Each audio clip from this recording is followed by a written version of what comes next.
I'm going to be philosophizing more on well-defined, because this is probably one of the most meaningful things to be able to think freely, is to be able to have well-defined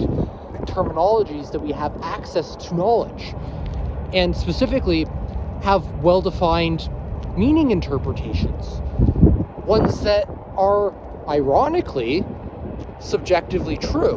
ones that we can use our own terms to access knowledge, and access knowledge meaningfully, and the constitute knowledge that exists within the access to knowledge that allows us to be able to not just better communicate, but better think and better navigate our perception, action, and behavior, and engage more authentically in the surroundings with regards to ourself and the meanings that we want to create for our lives that can deepen the meaningful emotions, and not just the meaningful emotions, our aspirations. It can allow us to be more successful in life, to what we aspire to, through that deepening of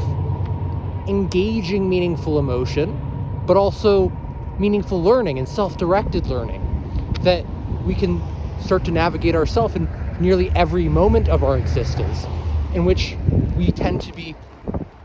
near and far specific surrounds,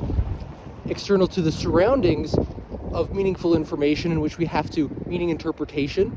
in regards to existing priors that allow us to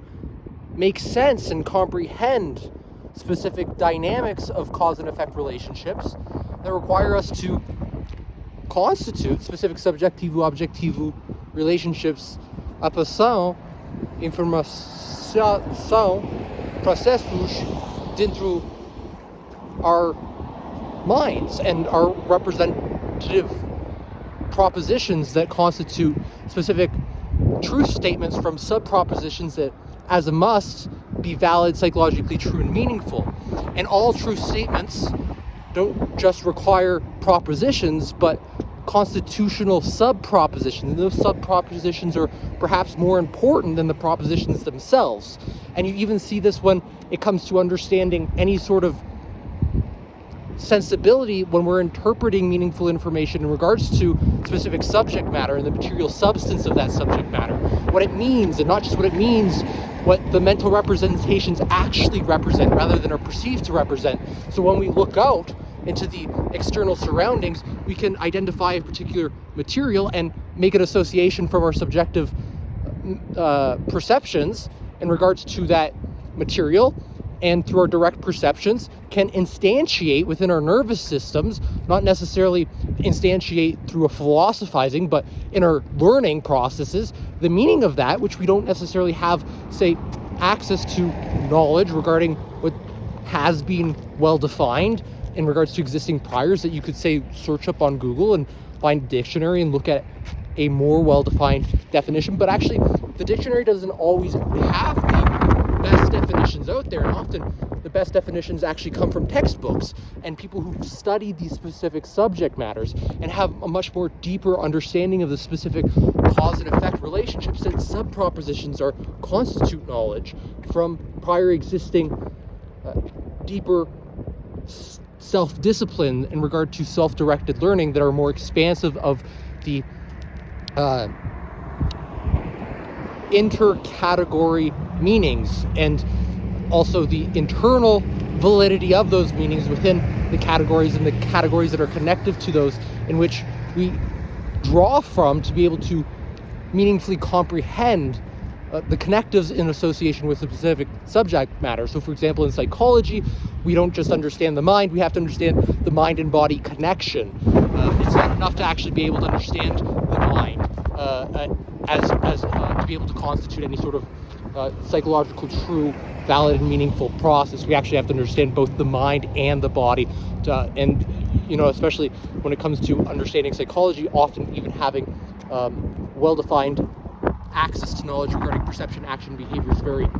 meaningful, specific to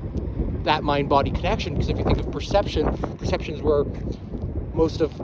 our agency processes are meaningfully engaged, and probably all our meaningful agency processes pertain to and regard direct perception.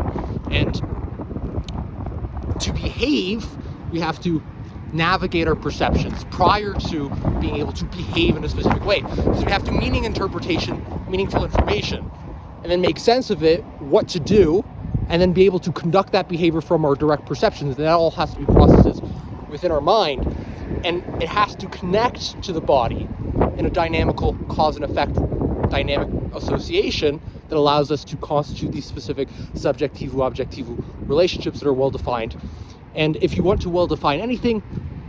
I recommend journaling and try to use those words that you've learned from taking a textbook definition and writing it out, and then trying to